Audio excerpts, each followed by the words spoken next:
boa tarde para todos. Então, eu vou ser a pessoa encarregada de ler as perguntas para os apresentadores. A metodologia vai ser a seguinte: eu vou ler 3 perguntas para cada um e assim a gente vai rotando. Então, primeiro eu quero parabenizar, agradecer a todos os apresentadores por suas palestras muito interessantes e também com análises muito importantes para poder seguir aprendendo acerca das barragens que estão afetando também na Amazônia inteira, né? Então, primeiro vamos seguir com as perguntas para a Elineide. Elineide tem uma pergunta até agora e a pergunta fala assim, deixa eu ver, ok, é da Mariluce. Professora Elineide, considerando toda a sua trajetória de estudo sobre barragem, poderia elencar as mudanças percebidas na governança de construção de barragens na Amazônia? Obrigada, Mariluz, pela questão. Essa pergunta dá para muitos debates, né? A gente precisa considerar, eu acho que o tempo. Eu participei aqui no Tocantins, a hidrelétrica de Lajeado, os estudos começaram em 99, né? Do Madeira, ela já foi quase uma década depois, né? Se não estou enganada, e mais ou menos. E nesse período, as coisas, na minha opinião, elas têm piorado, né? A governança, na minha opinião, ela tem sido, apesar de você ter, assim, um arcabouço legal importante, né, que ajuda muito a discussão, mas nós temos problemas, e às vezes a decisão ela é tomada um passo antes, né? Eu tenho falado que uma vez que o empreendedor ele tenha o documento do leilão na mão, é muito difícil você voltar atrás, né? Porque ele tem a garantia de que a área vai ser desapropriada, mesmo não sendo assim da área jurídica, isso fica muito claro no processo, né? A segurança do empreendedor em relação àquilo que vai ser executado. Eu vejo assim que daqui para o Madeira, né, algumas coisas melhoraram, e aí eu posso apontar em relação à questão da ictiofauna. Então, o investimento, né, realizado, por exemplo, para o estudo da fauna de peixes do Madeira, eu ressalto que ele considerou a bacia como um todo, né? Na hora da elaboração do EIA-RIMA, pelo menos, e dos estudos de monitoramento, pelo menos em algum momento a bacia foi considerada como um todo. Aqui no Tocantins, não, né? Todos os estudos eles têm sido feitos de forma fragmentada, empreendimento por empreendimento, com essa lógica de reduzir também a área, né, de impacto dos empreendimentos.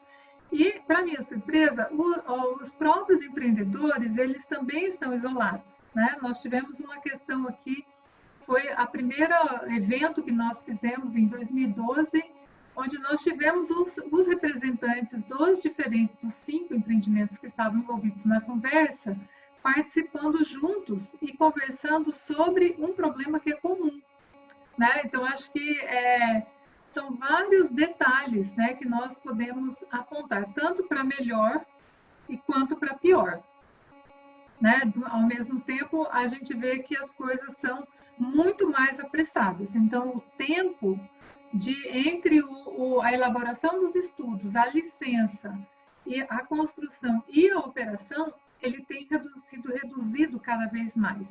E você começa o empreendimento praticamente sem nenhuma informação, né? Aqui para a Amazônia tem poucos lugares, como tinha para o Tocantins, a gente não tem informação consistente, organizada, né? Às vezes até tem algumas informações da área física, quando você trabalha com imagem, a questão do controle de nível, você tem algumas coisas, mas a parte social, socioeconômica e de levantamento de biodiversidade ainda deixa muito a desejar. Ok? Obrigada pela questão. Ok, obrigada. Então, agora vamos dar passo para as perguntas para a Gisele. De Carolina Doria, ela fala assim: doutora Gisele, concordo plenamente com sua colocação. Apesar do controle total para as empresas, estamos dando as ovelhas para o lobo cuidar. Qual é o caminho para mudar essa situação? Qual é o caminho para transferir o controle do monitoramento para o governo? A segunda pergunta é da Tiffany Higgins. Desculpe, doutora Gisele, não entendi bem a correção legislativa que recomenda por causa do subdimensionamento dos custos. E a terceira pergunta é da Marilúcia. Doutora Gisele, considerando a fragilidade dos estudos sobre os impactos sociais que se repetem, qual é a orientação do MPF para mudar isso? Bom, eu falei, eu acho que bem no começo, que eu entendo que nós temos o ordenamento jurídico, constitucional e infralegal e de leis ordinárias, que ele ampara a proteção tanto do meio ambiente quanto dos impactos sociais. Não é por falta de lei que a gente não tem... Não é por falta de lei que ocorrem muitas violações de direitos humanos, direitos fundamentais da população local, tá? Eu só quero deixar isso bem claro. Não obstante isso, eu entendo que algumas regras sobre impacto social teriam que ficar mais claras, tá? Já que tem um setor econômico que não está disposto a implementar medidas mitigadoras de impactos sociais que são muito onerosas, precisaríamos de regras mais claras e com sanções mais delineadas. Eu entendo que, se nós tivéssemos na Política Nacional do Meio Ambiente, quando fala de licenciamento ambiental e de estudo de impacto ambiental, nós poderíamos amarrar algumas questões, tipo, precisamos de impacto do melhor diagnóstico social feito no EIA-RIMA, tá? E não da maneira como ele tem que ser feito. Precisamos também que a contratação do EIA-RIMA não seja feita diretamente pelo empreendedor. Isso teria que ser resolvido também por uma correção legislativa. Eu entendo. Antes era assim. Nós tínhamos um artigo na resolução CONAMA 0186 que falava que tinha que ter essa independência. Depois veio a resolução CONAMA de 237 de 99, que acabou revogando essa disposição. Nós precisamos sim ter a independência do consultor ambiental e do empreendedor. Outra coisa que nós precisamos que as medidas mitigadoras sejam controladas, a eficiência delas enquanto medida para restaurar, reparar danos. Nós precisamos fazer esse controle. E também acredito que a questão da participação popular, ela tem que ocorrer já na fase de planejamento regional, vamos supor, planejamento da região amazônica, tá? Entendo que seria interessante ter conselhos e comitês, que são espaços de governança permanente, para discutir projetos, tá? Então, desde a fase de planejamento, análise preliminar, construção de termos de referência e depois os projetos.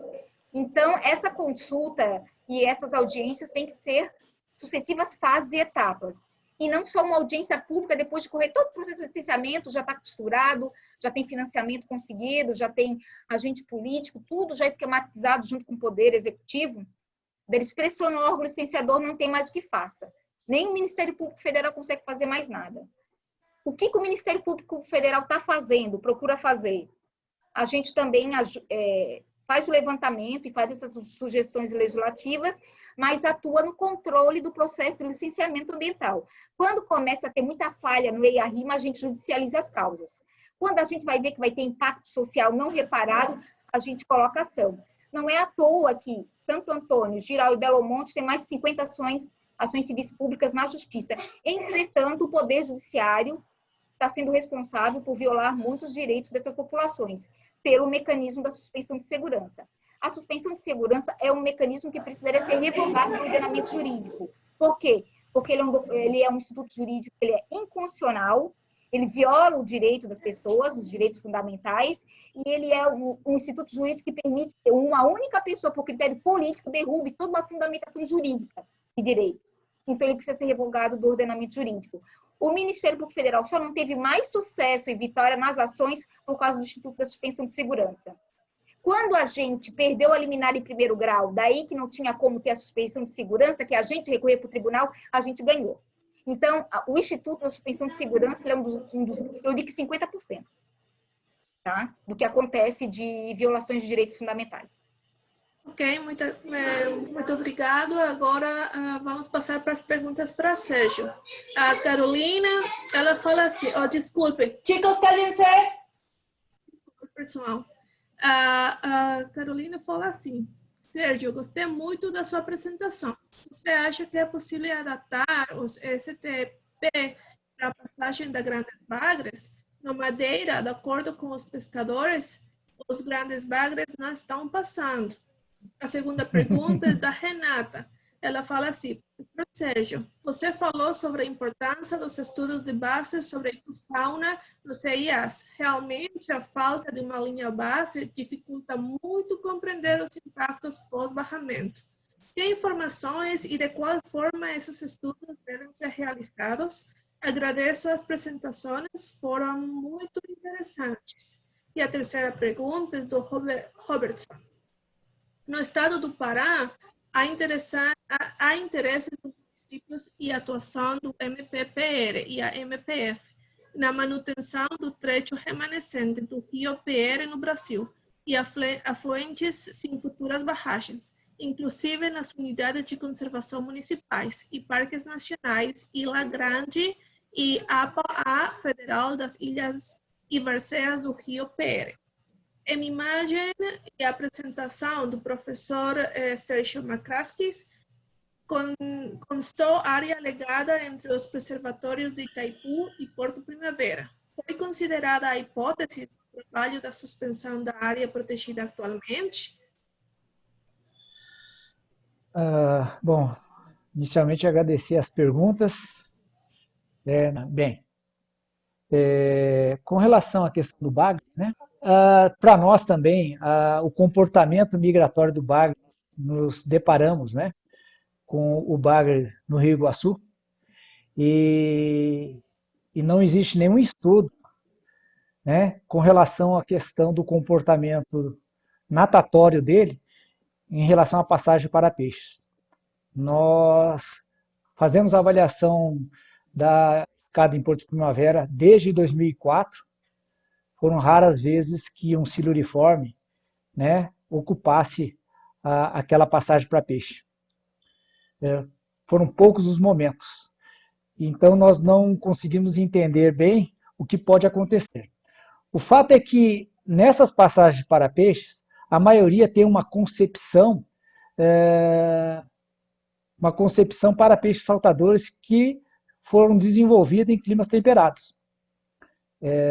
Então, a saída de água, que seria a entrada para o peixe ajusante, né, muitas vezes fica muito próximo da superfície, e isso dificulta com que esses peixes que têm um comportamento de natação de fundo consigam encontrar essa passagem. Eu sei que no Rio Madeira eles buscarem em colocar essa passagem mais para o fundo, na região de fundo, na região de Talvergue. Saiu meu vídeo? Não, né? Está piscando aqui. Então, o que nós precisamos é continuar os estudos no sentido de como esses peixes, esses migradores de fundo, como os siluriformes, eles vão se comportar frente a uma barragem. Nesse estudo, por exemplo, do Baixo Iguaçu, nós propusemos a continuidade do estudo por meio da radiotelemetria e por meio da marca acústica, que você consegue, então, fazer aí um rastreamento mais preciso de como essas espécies elas se comportam, né? Mas, infelizmente, nós perdemos a oportunidade, né, de estar assumindo esse estudo, né? E como foi colocado, essas empresas que assumem, né, principalmente empresas privadas que assumem esses estudos na continuidade, esses dados geralmente não ficam públicos, né? Em termos de publicação, depois a gente não consegue, né, acompanhar se esses dados são publicados, e aí a sociedade perde essa informação, né? Então, o que eu vejo é que, no caso dos bagres do Amazonas, nós precisamos nos aproximar de estudos mais fidedignos e, de preferência, com pesquisadores, né, que possam ter uma independência dessas discussões. e não apenas, como até foi colocado aqui, contrata-se as empresas para os estudos prévios, e essas informações acabam simplesmente dando alguma resposta em termos de relatório para os órgãos ambientais, né? Bom, com relação à questão, teve uma segunda pergunta, né? Se esses estudos podem ser adequados, né? É lógico, eu imagino a dimensão que a região do Amazonas, né? Nós temos, inclusive para nós mesmos, que já é a nossa região é uma região bastante já urbanizada, e mesmo assim a gente tem que fazer um planejamento, né, bastante intenso para chegar nos pontos de coleta, como aconteceu com a gente no Baixo Iguaçu. Mas se nós não pensarmos numa abrangência espacial, né, e temporal dos estudos prévios, né, e depois do monitoramento, né, a gente pode incorrer numa subamostragem. Então, nós sempre tivemos uma preocupação nessa perspectiva, né, porque não é apenas, quando a gente vai falar de conservação, não apenas daquelas espécies que têm aí uma preferência ou comercial ou pela pesca esportiva, né, nós temos que estar imaginando toda a diversidade, né, e as suas relações que sustentam, inclusive, as espécies-alvo, né, aquelas de valor econômico ou valor para a pesca, né. Então, é importante que se abranja todas essas espécies.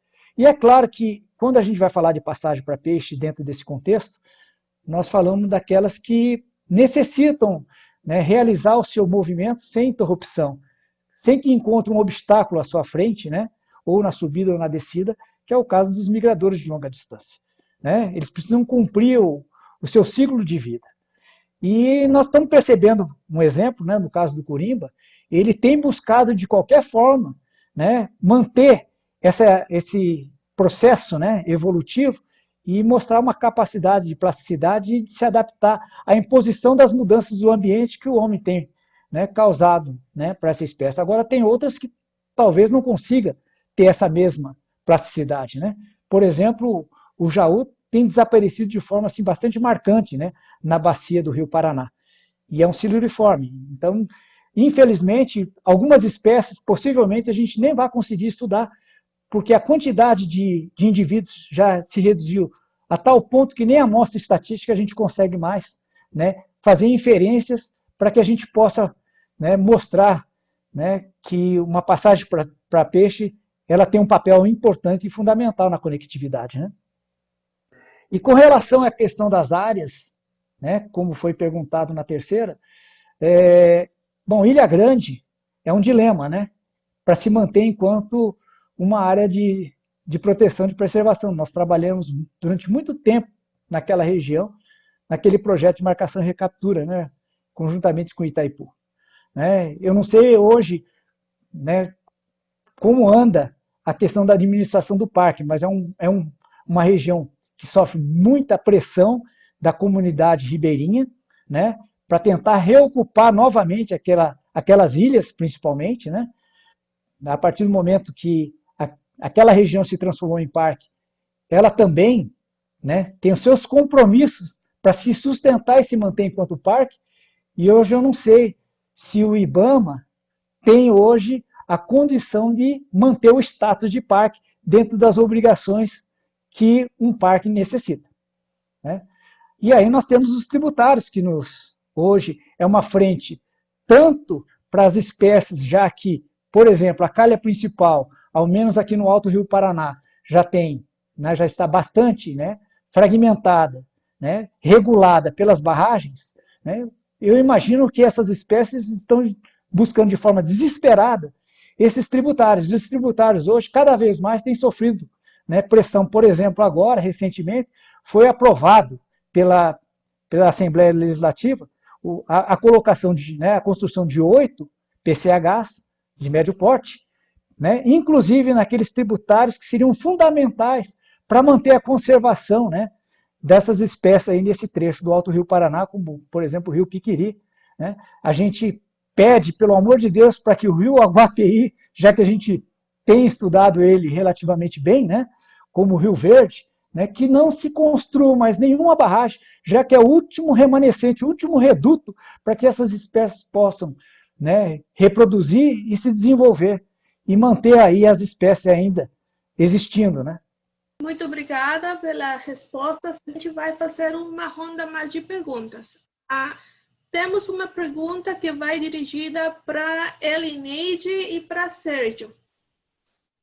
A pergunta da Stephanie fala assim: Elineide has mentioned. Oh, sorry. Oh, okay, it is in English. Elineide has mentioned the uniqueness of different rivers from the Amazon.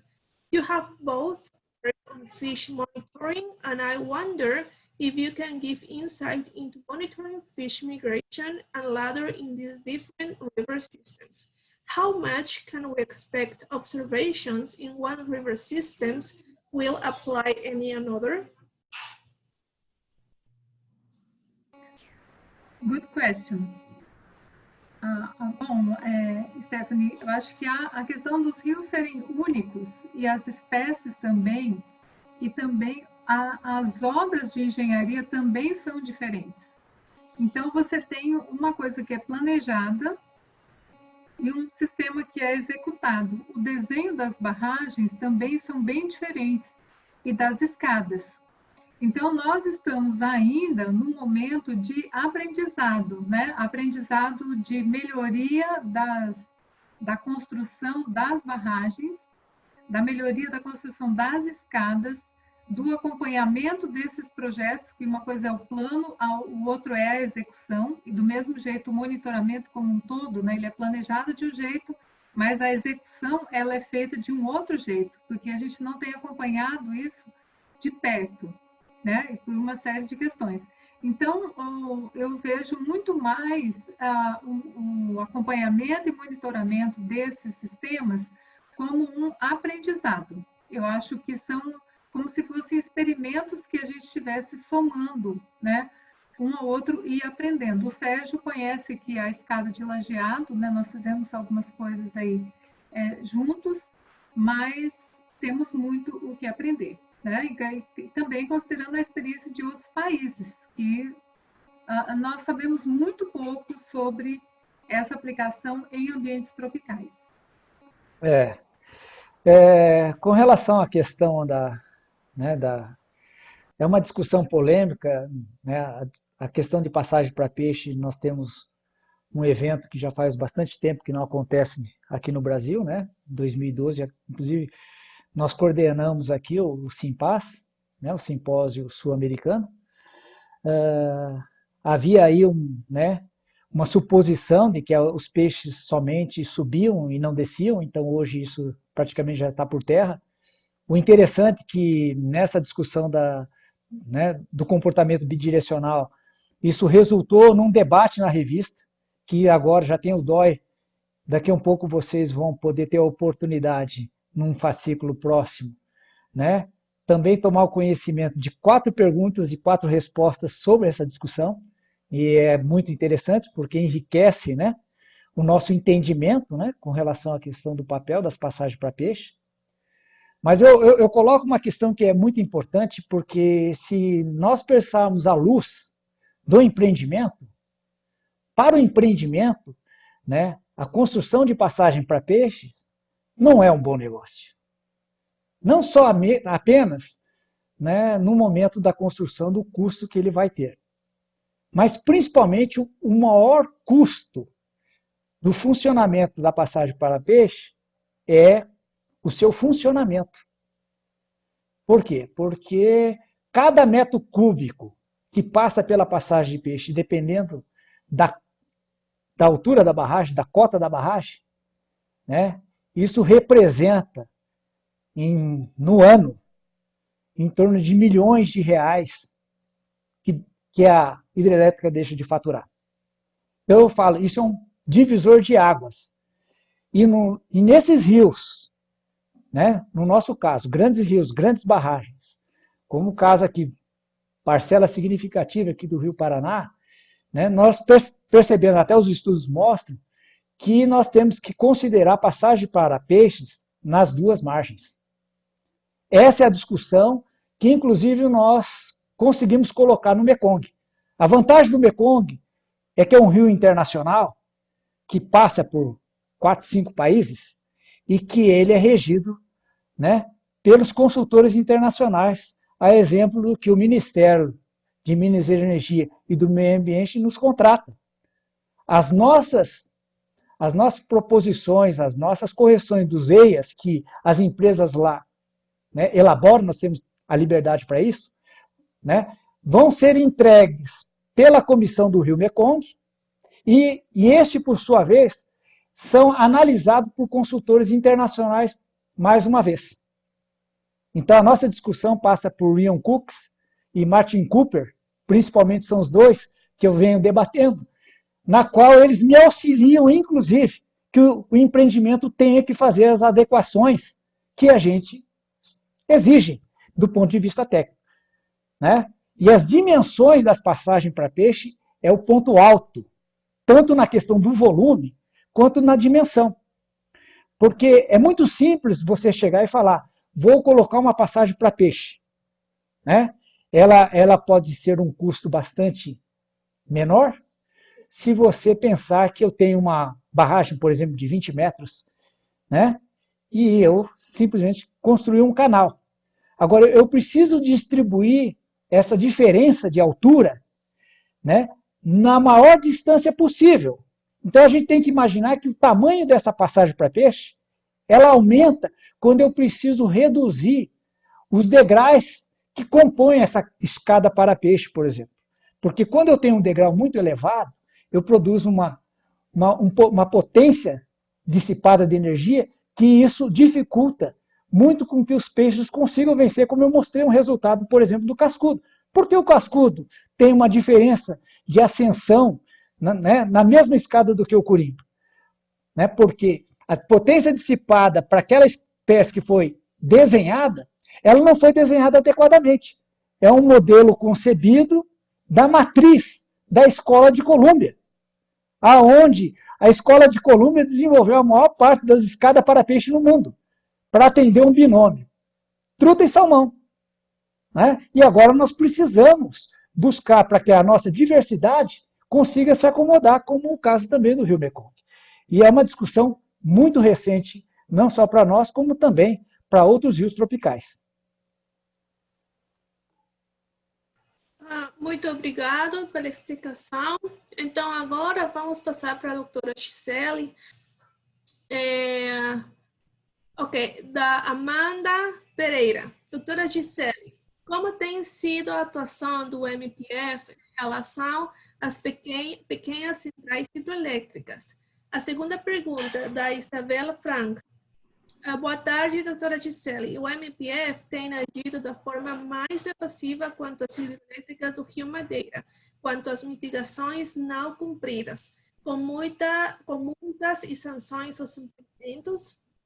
E a terceira pergunta é do Edilson, e ele fala assim: excelentes colocações feitas pela doutora Gisele, principalmente em relação ao vínculo entre o empreendedor e a empresa que elabora o EIA, e a importância da participação popular efetiva no licenciamento. Entretanto, apesar da importância destas medidas, sabemos que no licenciamento existem forças políticas que atuam e pressionam a liberação das licenças. Como fica a atuação do IBAMA neste contexto? Bom, primeiramente, quanto à questão das PCHs, o Ministério Público ele atua em PCHs quando ele acha que o empreendimento não é bem uma PCH, já está indo para a hidrelétrica. Daí ele atua pedindo o EIA-RIMA e pedindo que seja deslocado o licenciamento do âmbito estadual para o IBAMA. Então, na realidade, quando é só PCH, elas precisam sim, porque a gente sabe dos impactos sinérgicos, né, de várias PCHs, o que causa. Então, isso precisa ser acompanhado sim. Mas Ministério Público Federal, IBAMA, é mais quando é hidrelétrica, viu? Que acho que é acima de 30 megawatts, me corrijam se eu estiver errada, mas a partir de um tamanho e de uma produção de energia, já não é mais PCH, já é uma hidrelétrica, e daí teria que verificar as características, porque nesse caso, muito provavelmente, vai ser licenciamento federal, IBAMA, e vai ser Ministério Público Federal que vai atuar. Senão, vai ser o colega do Ministério Público Estadual. Quanto quanto às questões da atuação do Ministério Público Federal, e que também sempre atuou conjuntamente com o Ministério Público do Estado de Rondônia, aqui nas usinas do Madeira, realmente a gente entrou com várias ações na Justiça. Algumas a gente teve sorte de conseguir um provimento judicial favorável, outras a gente não conseguiu, e em razão dos motivos que eu já expus na palestra, às vezes a gente entra, faz de tudo, né? Levanta todos os argumentos, comprovação até técnica, mas mesmo assim, às vezes, é refutado, e por motivos que às vezes não são jurídicos. Então, isso é muito complicado. Mas todas as condicionantes não cumpridas, o Ministério Público Federal ajuizou, todas as medidas mitigadoras ineficientes, o Ministério Público Federal também ajuizou, está tudo isso em grau de recurso. Algumas a gente conseguiu, por exemplo, a Santo Antônio Energia está tendo que refazer todo o IARIMA, porque o IARIMA dela era falho, deficiente e subdimensionado. Foi condenada na Justiça a refazer, e refazendo vai ampliar, vai incluir novas medidas mitigadoras. Isso muito provavelmente para geral também. Belo Monte, no mesmo sentido, foi judicializado para incluir vários outros municípios impactados, porque no IARIMA dizia que era um ou outro município, uma outra terra indígena, mas depois com a operação era várias terras indígenas e vários outros municípios. A gente também judicializou. Qualquer falha, qualquer sinal de dano não reparado, a gente judicializa. Só que a gente tem que, infelizmente, nós temos que rezar para quem acredita, ou tem que jogar para dar sorte de cair num magistrado que tenha sensibilidade com as causas ambientais e causas sociais, para que, por motivos políticos, não venha isso a ficar jogado no ralo e que o direito dessas pessoas fiquem sem tutela ou preservação jurídica. Quanto à dependência do EIA-RIMA, tanto quem contrata a empresa elaboradora do EIA-RIMA e o empreendedor, isso tem que ser solucionado. A solução quem vai contratar vai ser o órgão licenciador, tá? E o órgão licenciador abre o cadastro anual, as empresas que querem participar se inscrevem, tem a listagem e ele estabelece um critério, um método pré-estabelecido e ele contrata a empresa. Então, o empreendedor só pagaria os valores, os custos desse estudo. Outra questão também que eu acho que ajudaria muito é que a lei obrigasse o empreendedor a pagar um consultor independente, uma instituição de pesquisa, ou uma universidade, ou um próprio profissional independente, para fazer estudos ambientais também. E esses estudos fossem incorporados formalmente no EIA-RIMA. Então, se o EIA-RIMA fosse deficiente, os estudos complementares já ajudariam. E tudo iria para o administrador ambiental decidir. Então, não é só o EIA-RIMA, é o estudo independente também, junta tudo, e na hora da decisão administrativa tem que rebater argumento por argumento. Não só do EIA-RIMA do empreendedor, mas do estudo independente. Como esses estudos são caros, teria que colocar na legislação que fosse as expensas do empreendedor também. Por exemplo, eu contrataria profissionais da UNIR, daí o valor seria pago pelo empreendedor e os estudos da UNIR incorporariam formalmente o EIA-RIMA e seria melhor. A gente ia prever muito mais impactos.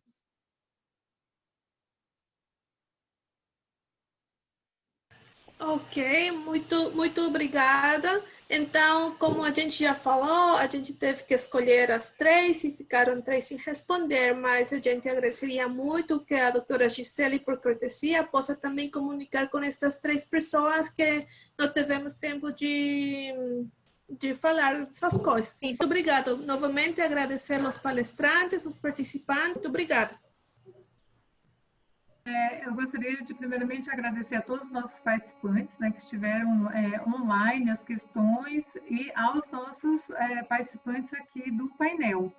Acho que o debate ele é intenso e a gente deve continuar com a conversa. Então, dentre essas ações, né, para a melhoria do monitoramento, nós podemos pensar também na importância do debate para os próximos empreendimentos. Então, nós temos aqui no Rio Tocantins a hidrelétrica de Marabá, que é uma hidrelétrica gigante proposta, né, aqui para a região de Marabá, que está já bem encaminhada. Sei que os estudos foram feitos, não sei se já estão no órgão ambiental, mas está caminhando. Temos a hidrelétrica de Tapajós, no Rio Tocantins, no Rio Tapajós, né, na cachoeira lá de São Luís. Eu acho que é muito importante esse aprendizado. Por exemplo, nós poderíamos pensar, o que aconteceu com o Rio Tocantins é muito semelhante ao que é esperado para o Tapajós. As coisas que aconteceram no Xingu, no Madeira e mesmo nos rios do Paraná, elas são esperadas também para a região. E, além disso, nós temos também a experiência internacional, né? Nós temos várias pessoas que atuam no grupo de barragens, que têm atuado em outros países da América Latina, né? A Marlissa acompanha bastante isso também, e outros pesquisadores, como o pessoal do Rio Colorado, de outras bacias, né, dos Estados Unidos também. Então, eu acho que é uma oportunidade muito interessante, porque essa troca de conversa, né, a troca de informação, ela nos aproxima, porque eu antes pensava que o problema era só nosso, né? Agora a gente já consegue ter uma dimensão muito maior, e inclusive também com o envolvimento dos estudantes de graduação, de outros níveis, né? E a divulgação realmente das informações que são geradas, talvez por meio, né, dos projetos de ciência cidadã, que também eu acho que seria bem interessante, assim, como uma iniciativa do conjunto. Então, quem está participando pela primeira vez, né, sejam bem-vindos e estamos à disposição. Se inscrever na página da rede, a conectar todo mundo, né, eu acho que isso é importante. Temos aprendido muito e agradeço a vocês, né, e espero nos encontrar nos próximos painéis. Sérgio, né, obrigada. Gisele, muito obrigada pela participação, pelo aporte, e vamos continuando a conversa. Obrigado aí por ter dividido com vocês né, esse momento. E muito boas colocações da Gisele. Aprendi muito, né, sobre a questão do papel aí. Tá? Estamos aí à disposição da rede de barragens. Muito obrigado. Bom, eu gostaria de agradecer a todos a oportunidade para a gente poder refletir juntos, né? A gente precisa desses espaços, é muito importante. E até porque na minha atuação profissional, às vezes eu fico agoniada de ver tanta coisa e não consigo compartilhar as coisas que eu vejo, né? Coisas que são intencionais, enfim, que a gente precisa que as pessoas tenham ciência, né? Do que acontece. Então, é muito importante. Então, eu queria agradecer a Carol, primeiramente, por causa que deu esse apoio, intermediou e fez esse contato até com o Dr. Arthur. Queria agradecer também o Sérgio, a Elineide, pelas excelentes colocações. A gente soma, cada vez que a gente pensa que sabe, cada vez vem coisa nova e sempre aperfeiçoando e melhorando o nosso conhecimento, né? E também agradecer a Marlis pela tradução, ter nos dado o apoio técnico aí nessa jornada. Isso aí. Obrigada, então, a todos e nos vemos no próximo painel. Até logo, gente. Tchau, tchau. Até logo.